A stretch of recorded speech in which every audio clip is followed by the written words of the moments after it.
नमस्कार दोस्तों, YouTube के महाविद्या ज्योतिष चैनल में मैं पंडित गुरुराज आप सभी दर्शकों का एक बार फिर से स्वागत करता हूं।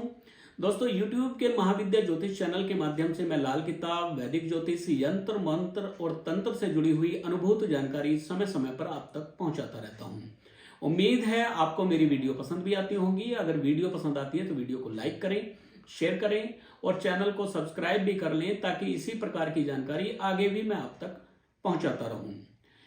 दोस्तों, सूत्रों पर आधारित मैं बहुत सारी वीडियो आप तक पहुंचा चुका हूं और जितने भी सूत्र मैंने आप तक पहुंचाए हैं उन सभी सूत्रों को हजारों कुंडलियों पर लगाकर देखा गया, जांचा गया, परखा गया, उसके बाद ही आप तक पहुंचाए गए। सभी सूत्रों को आपने पसंद किया, उसके लिए आपका बहुत बहुत धन्यवाद। दोस्तों, कई बार मुझे कमेंट आते हैं कि सर ये आपका सूत्र बिल्कुल गलत है, ये बात यहाँ पर फिट नहीं बैठ रही है, आपने ऐसे बोला था और ऐसा नहीं हुआ। तो उसके बारे में मैं यही कहूंगा कि सबसे पहले तो आप ग्रह की डिग्री जरूर देखा करें। अगर ग्रह 0 डिग्री पर है या बिल्कुल अंतिम डिग्री 29, 29.5, 30 डिग्री पर बैठा हुआ है या ग्रह चलित कुंडली में आगे या पीछे हो गया है तो उसका प्रभाव ना मिले ऐसी आशंका है।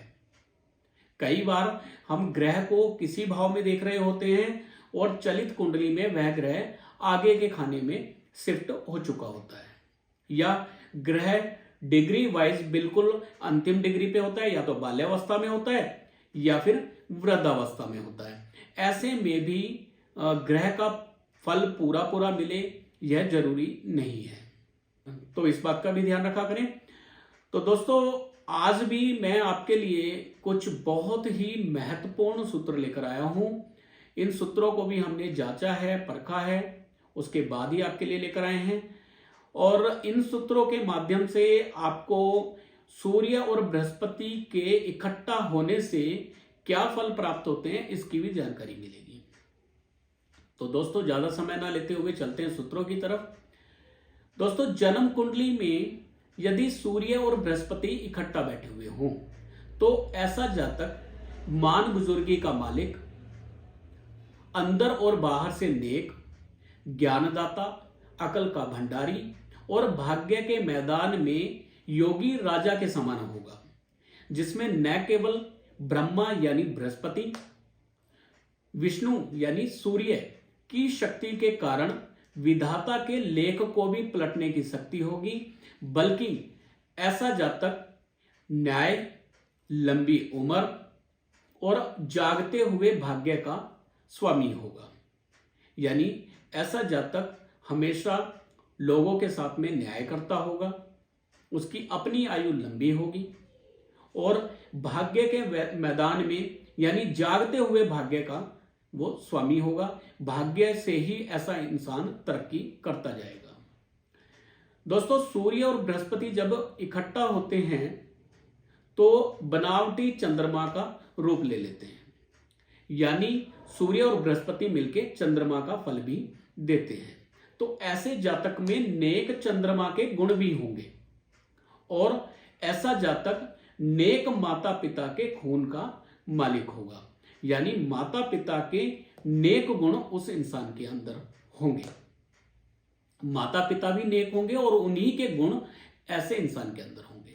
बुजुर्गी मान का स्वामी होगा, क्योंकि ऐसे जातक का जो बुजुर्गी खानदान है बड़े मान सम्मान वाला होगा और उनके मान सम्मान के कारण ही ऐसे इंसान का भी मान सम्मान बढ़ता होगा और ऐसे इंसान में अपने बुजुर्गों के, अपने माता पिता के अच्छे गुण हमेशा होंगे। दोस्तों, जन्म कुंडली में सूर्य और बृहस्पति इकट्ठा बैठे हुए हों और बैठक के लिहाज से सूर्य उत्तम फल के हों, यानी खाना नंबर 1 में बैठे हुए हों या खाना नंबर 3 में बैठे हों, खाना नंबर 4 में बैठे हों, खाना नंबर 5 में बैठे हों, खाना नंबर 6 में बैठे हुए हों या खाना नंबर 9 में बैठे हुए हों, खाना नंबर 11 में बैठे हों या खाना नंबर 12 में बैठे हुए हों। तो अब ऐसे में दोनों ही ग्रहों का उत्तम फल जातक को प्राप्त होगा। जातक का स्वास्थ्य, सेहत उत्तम रहेगी। जातक का दिन प्रतिदिन इज्जत, मान, धन बढ़ता जाएगा। राज दरबार में जातक की इज्जत बढ़ती जाएगी। धर्म और इज्जत जातक का दिनों दिन तरक्की करता जाएगा। जातक को दोनों ही ग्रहों से जुड़े हुए रिश्तेदार और कारोबार उत्तम फल देने वाले होंगे। सूर्य से जुड़े हुए व्यापार करे जातक, सरकारी कार्य करे, सरकार से जुड़े हुए कार्य करे या बृहस्पति से जुड़े हुए कार्य करे, दोनों ही कार्यों में जातक को सफलता हासिल होगी और दिन दुगनी रात चौगुनी तरक्की हासिल करेगा। दोस्तों, जन्म कुंडली में सूर्य बृहस्पति इकट्ठा बैठे हुए हों और सूर्य बृहस्पति की दृष्टि चंद्रमा पर पड़ती हो तो चंद्रमा अब अपना नेक असर पैदा करेंगे। सूखे कुएं खुद अपने आप पानी से भर जाएंगे और जिस प्रकार बच्चे की आवाज सुनकर माता की छाती में दूध भर जाता है, चाहे माता अंधी ही क्यों ना हो, उसी प्रकार चंद्रमा शत्रु ग्रहों से पीड़ित होने के बावजूद नेक फल जातक को देता होगा। जातक राज दरबार में उन्नति प्राप्त करेगा। नेक उन्नति जातक को प्राप्त होगी, मगर भाग्य की तरक्की के लिए जातक को किसी न किसी का सहारा लेना पड़ेगा, यानी भाग्य दूसरे की सहायता से ही बनेगा। जातक का भाग्य दूसरों की सहायता से नेक फल देगा। दोस्तों, जन्म कुंडली में सूर्य और बृहस्पति इकट्ठा बैठे हुए हों और चंद्रमा को देखते हुए हों और चंद्रमा भी कुंडली में कायम हो, शुभ हो, यानी खाना नंबर 7 में बैठे हुए हों, खाना नंबर 9 में बैठे हों या खाना नंबर 11 में बैठे हुए हों, तो ऐसे जातक को राज दरबार से उत्तम और नेक परिणाम प्राप्त होते हैं और जातक को धन की और इज्जत की प्राप्ति होती है। दोस्तों, जन्म कुंडली में सूर्य बृहस्पति यदि इकट्ठा खाना नंबर 1 में बैठे हुए हों तो जातक राजा के समान दूसरों से टैक्स प्राप्त करने वाला, सरकारी पद पर कोई बड़ा ऑफिसर, लंबी आयु वाला, उम्दा ग्रस्त जीवन वाला, सुखी जीवन वाला और दुनिया के तमाम सुखों को प्राप्त करने वाला होगा। चाहे खुद मिट्टी का माधव हो, पढ़ा लिखा कुछ भी ना हो, लेकिन ऐसे जातक में हाथों का कोई ना कोई गुण अवश्य होगा, हाथों का कारीगर होगा और जीवन में सफल होगा।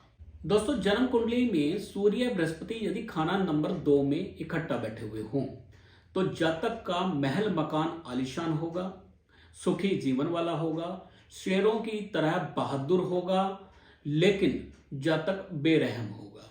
दोस्तों, जन्म कुंडली में सूर्य और बृहस्पति खाना नंबर 3 में बैठे हुए हों तो जातक के माया दौलत की हरदम तरक्की होगी जब तक जातक लालच का पुतला ना हो।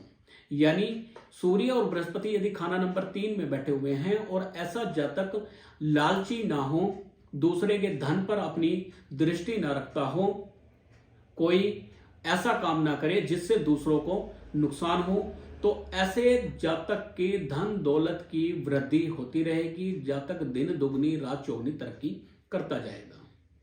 दोस्तों, जन्म कुंडली में सूर्य बृहस्पति यदि खाना नंबर 4 में बैठे हुए हों तो पत्थरों से दूध बहता जाए, यानी ऐसा जातक शनि की चीजों से, शनि के कार्यों से, शनि के रिश्तेदारों से लाभ हासिल करे, शनि के कार्यों से सोना बनाता जाए। जातक का जीवन शाही हुक्म चलाने वाले जैसा होगा, यानी जातक का हुक्म चलता होगा, जातक शनि के कार्यों से लाभ हासिल करता जाए। दोस्तों, जन्म कुंडली में सूर्य और बृहस्पति यदि खाना नंबर 5 में बैठे हों और उसी समय खाना नंबर 4 में चंद्रमा बैठे हुए हों तो जातक की संतान धनवान होगी। जातक खुद अपने लिए अपने स्वार्थ से अमीर बनेगा। जातक की संतान का मामूली साथ हवाई जहाज के पंखों की तरह जातक को ऊंचाई पर लेता जाएगा। जातक के बच्चों के मामूली साथ से ही जातक बहुत अधिक तरक्की हासिल करेगा। अब चाहे शत्रु ग्रह भी खाना नंबर 5 में आकर बैठ जाएं, चाहे खाना नंबर 5 में राहु आकर बैठ जाएं या खाना नंबर 5 में बुध आकर बैठ जाएं, तो भी उनका कोई भी बुरा प्रभाव खाना नंबर 5 में बैठे हुए सूर्य बृहस्पति पर नहीं होगा। जातक पूरा इकबालमंद, अपने वायदे को निभाने वाला और दूसरों की मदद करने वाला होगा। जातक पूरा इकबालमंद, वायदा निभाने वाला संतान की प्राप्ति के दिन से ही दिन दुगनी चौगनी तरक्की करने वाला होगा। दोस्तों, जन्म कुंडली के खाना नंबर 6, 7, 10, 11 में बृहस्पति और सूर्य का अपना अपना अलग अलग असर होगा, लेकिन सूर्य और बृहस्पति जब इकट्ठा कुंडली में बैठे हुए हों तो इनका खासकर अपना असर बुढ़ापे की तरफ हुआ करता है। यानी बुढ़ापे में ये दोनों ग्रह खाना नंबर 6, 7, 10, 11 में अपना असर दिखाते हैं, चाहे वह अच्छा असर हो चाहे वो बुरा असर हो। बृहस्पति का खाना नंबर 6 में जैसा असर है वो मैं अपनी पहली वीडियो में दे चुका हूं। सूर्य का भी जो फल खाना नंबर 6 में होता है वो भी मैं दे चुका हूं। यानी खाना नंबर 6, 7, 10 और 11 में उनका अपना अपना अलग अलग असर होगा। दोस्तों, जन्म कुंडली में खाना नंबर 8 में अगर सूर्य बृहस्पति इकट्ठा बैठे हुए हों और जागती हुई हालत में हो तो जातक को मौतों से बचाव करते रहेंगे। जातक के परिवार में अचानक कोई मृत्यु नहीं होगी और न ही जातक की कोई अचानक मृत्यु होगी। सूर्य बृहस्पति यदि खाना नंबर 12 में बैठे हुए हों तो कहते हैं रबनल गुड़ा प्यार, यानी जातक को पूजा पाठ धर्म कर्म से अच्छी तरक्की हासिल होगी। मेडिटेशन करने से जातक को सोने की वर्षा होगी, यानी जातक के धन की वृद्धि मेडिटेशन करने से होगी। मन को एकाग्र करने से धन का लाभ होगा। कभी कभी ऐसा जातक अगर मौन व्रत रखे तो उसका भी लाभ जातक को मिलेगा। तो दोस्तों, उम्मीद है आज के सूत्र भी आपको पसंद आए होंगे। इन सूत्रों को आप कुंडली पर जरूर लगा कर देखें और अगर आप अपनी कुंडली का संपूर्ण विश्लेषण कराना चाहते हैं, अपनी कुंडली दिखाना चाहते हैं तो स्क्रीन पर दिए गए नंबर पर कॉन्टैक्ट कर सकते हैं। फिर मिलेंगे अगले वीडियो में, तब तक के लिए नमस्कार।